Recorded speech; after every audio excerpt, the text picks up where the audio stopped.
चलो इस साल का हमें सबसे बोरिंग कार्ड मिल चुका है, जहां पर टू बी ऑनेस्ट पूरे ही इवेंट की अगर बात करें तो ये पूरा ही इवेंट ज्यादा एंटरटेनिंग नहीं था। अगर हम को मेन इवेंट को हटाकर बात करें तो पूरा ही मेन कार्ड काफी डल था। सिर्फ एक उम्मीद थी और वो थी मेन इवेंट से, क्योंकि दोनों ही फाइटर्स ब्रैंडन मोरेनो और ब्रैंडन रोवाइल, इनकी फर्स्ट फाइट भी काफी एंटरटेनिंग गई थी। तो मेनली इस फाइट को लेकर काफी होप्स थी, but I don't know why दोनों फाइटर्स ने इस फाइट में काफी कम रिस्क लिए और ये फाइट भी हम बोल सकते हैं बहुत ही लेस एंटरटेनिंग थी। अब मेन इवेंट से स्टार्ट करें तो सबसे पहले तो मैं ये बोलना चाहता हूं कि वो कौन सा जज है जिसने ब्रैंडन मोरेनो को 49-46 से विन करवाया था। 49-46 का स्कोर ब्रैंडन मोरेनो को देने का मतलब है कि ब्रैंडन मोरेनो इस फाइट में 4 राउंड जीता है और ब्रैंडन रोवाइल सिर्फ 1 राउंड जीता है। तो ये जो भी जज है, पता नहीं इसने कौन सी फाइट देखी है, बट देयर इज नो वे कि दोनों में से कोई भी फाइटर 49-46 डिजर्व करता है। अब अगर फाइट की बात करें तो ब्रैंडन मोरेनो और ब्रैंडन रोवाइल की फाइट एक काफी क्लोज फाइट थी, बट लाइव देखने पर आई थॉट कि ब्रैंडन मोरेनो इस फाइट को जीता है, क्योंकि ज्यादा डैमेजिंग शॉट्स और ज्यादा हेवी शॉट्स ब्रैंडन मोरेनो ने इस पूरी फाइट में थ्रो किए हैं। But I also get it कि क्योंकि ब्रैंडन मोरेनो ज्यादा पंचेस को थ्रो नहीं कर रहा था और ब्रैंडन रोवाइल ब्रैंडन मोरेनो को बार बार टच करे जा रहा था, उसे प्रेशर कर रहा था, उस पर कंटिन्यूसली लाइट पंचेस को थ्रो कर रहा था, तो इसलिए मे बी जजेस को ये ज्यादा ठीक लगा और उन्होंने ब्रैंडन रोवाइल को ये विन दे दी।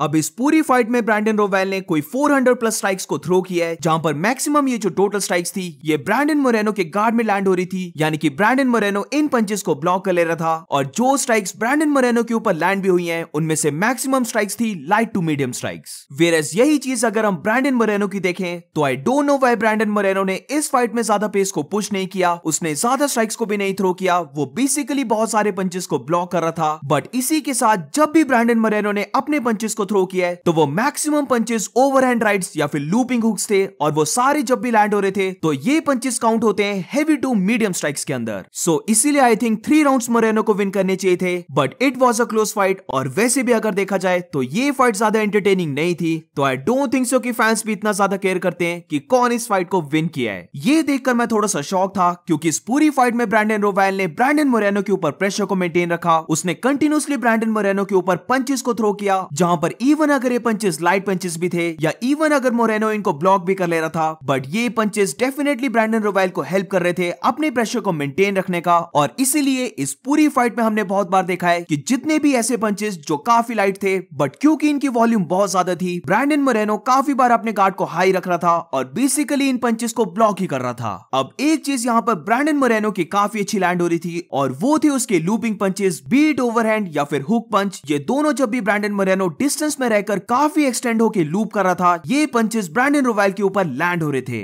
बट इसी के साथ फ्यू टाइम्स ऐसा भी हुआ जहां पर क्योंकि ये पंचेस लूपिंग पंचेस थे तो ऑब्वियसली ब्रैंडन मोरेनो को अपने हेड को डिप करना पड़ रहा था, और जब उसने ऐसा किया तो कुछ टाइम के बाद ब्रैंडन रोवाइल ने अपनी नीज की टाइमिंग को सेट कर लिया और कपल ऑफ टाइम्स इन नीज को ब्रैंडन मोरेनो के फेस पर लैंड भी किया। अब मैं नॉट ओनली ब्रैंडन रोवाइल का प्रेशर हो गया या फिर उसकी टोटल स्ट्राइक्स होगी उनसे इंप्रेस हुआ, बट इसी के साथ इस बार ब्रैंडन रोवाइल ने काफी अच्छा ग्राउंड डिफेंस दिखाया, जहां पर जब भी ब्रैंडन मोरेनो से ग्राउंड में लेके गया है, ब्रैंडन रोवाइल ने काफी अच्छे वे से स्क्रैम्बल किया और हमेशा अपनी फीट में वापस खड़ा हो गया। अब later end of the fight round 4 और राउंड 5 की बात करें तो यहां पर ब्रैंडन मोरेनो एक काफी अच्छे कॉम्बिनेशन को थ्रो करने लग पड़ा, जहां पर ब्रैंडन मोरेनो या तो फिर अपने लूपिंग पंचेस को थ्रो कर रहा था या फिर 1-2 पंच कॉम्बिनेशन को थ्रो कर रहा था, जो बेशक कभी कभार लैंड भी नहीं हो रहे थे, बट इसी के साथ वो अपने इस कॉम्बिनेशन को फिनिश कर रहा था बाय लेग किक। उसने काफी बार इन्हीं कॉम्बिनेशन को एंड किया है अपनी लेग किक से, जहां पर वो हमेशा टारगेट कर रहा था ब्रैंडन रोवाइल की लीड लेग को। अब इस फाइट में हमने देखा कि जितना स्ट्रॉन्ग ब्रैंडन मोरेनो का गार्ड था, उतना ही ज्यादा स्लॉपी ब्रैंडन रोवाइल का गार्ड था। और इसीलिए जब हम बात करते हैं इन लूपिंग पंचेस की, तो ये जो लूपिंग पंचेस थे, इनमें से मोस्ट ऑफ द पंचेस जो लैंड हुए वो ब्रैंडन मोरेनो के लेफ्ट साइड से आए थे, क्योंकि जब भी ब्रैंडन रोवाइल अपने राइट पंच को थ्रो कर रहा था, तो फिर उस पंच को थ्रो करने के बाद जब ब्रैंडन मोरेनो उसे काउंटर कर रहा था, तो उसका गार्ड यहाँ पर थोड़ा सा स्लॉपी था, वो काफी स्लो अपने गार्ड को ऊपर कर रहा था, और इसीलिए वो लूपिंग लेफ्ट हुक या फिर ओवरहैंड लेफ्ट हुक ये पंचेस ज्यादा लैंड हो रहे थे। बट ओवरऑल जैसे मैंने कहा,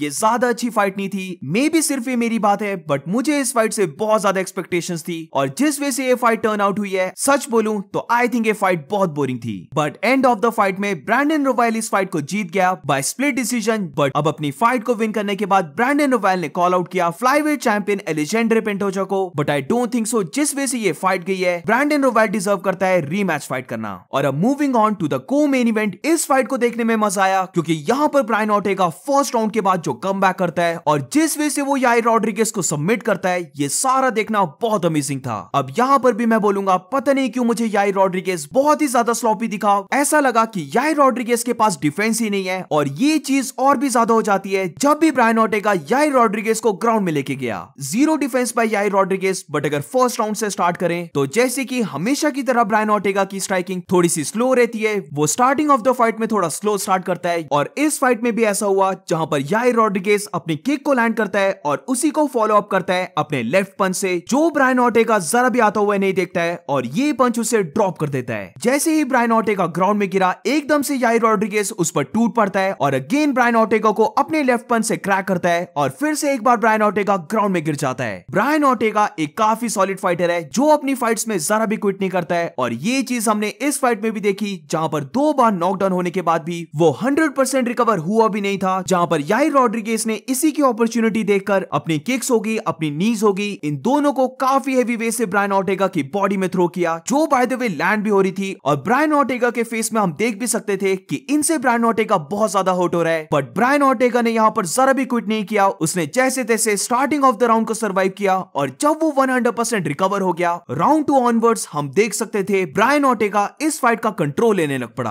अब जितनी भी ये फाइट स्टैंडिंग रही है वो देखकर हमें पता लगता है कि जब भी ब्रायन ऑर्टेगा थोड़ा डिस्टेंस में था तो याइर रॉड्रिगेज उसको अपनी किक से, अपने जैब हो गए या फिर इवन अपना लेफ्ट पंच हो गया, उन सबसे ब्रायन ऑर्टेगा को टैग कर रहा था। बट राउंड 2 ऑनवर्ड्स जब ब्रायन ऑर्टेगा ने डिसाइड किया कि जैसे भी करके वो इस स्पेस को क्लोज करने वाला है, और वहीं से हम देख सकते थे कि इन पंचेस का याइर रॉड्रिगेज के पास कोई आंसर नहीं था। जैसे ही ये पंचेस ब्रायन ऑर्टेगा लैंड करने लग पड़ा, उसे काफी अच्छी ओपनिंग्स मिलने लग पड़ी और इन्हीं ओपनिंग्स के एडवांटेज लेते हुए वो याइर रॉड्रिगेज को काफी ही इजीली ग्राउंड में लेके चले गया। जब ये फाइट ग्राउंड में गई तो याइर रॉड्रिगेज की तरफ से एब्सोल्युटली जीरो डिफेंस देखने को मिला, जहां पर याइर रॉड्रिगेज सिर्फ काम ही रह रहा था। बट अगर डिफेंस की बात करें या वापस खड़े होने की बात करें तो ऐसा जरा भी नहीं लगा कि याइर रॉड्रिगेज ऐसा करने पर एफर्ट भी डाल रहा था। यही चीज के एडवांटेज लेते हुए ब्रायन ऑर्टेगा ने इसी चीज को देखा कि याइर रॉड्रिगेज ने इस पूरे राउंड में एक्सेप्ट कर लिया है कि वो ग्राउंड में ही रहने वाला है, तो फिर ब्रायन ऑर्टेगा ने स्टार्ट कर दिया अपनी शार्प एल्बोस को लैंड करना और इसीलिए हम देख सकते थे कि याइर रॉड्रिगेज की राइट आई के नीचे एक काफी डीप कट लग गया था।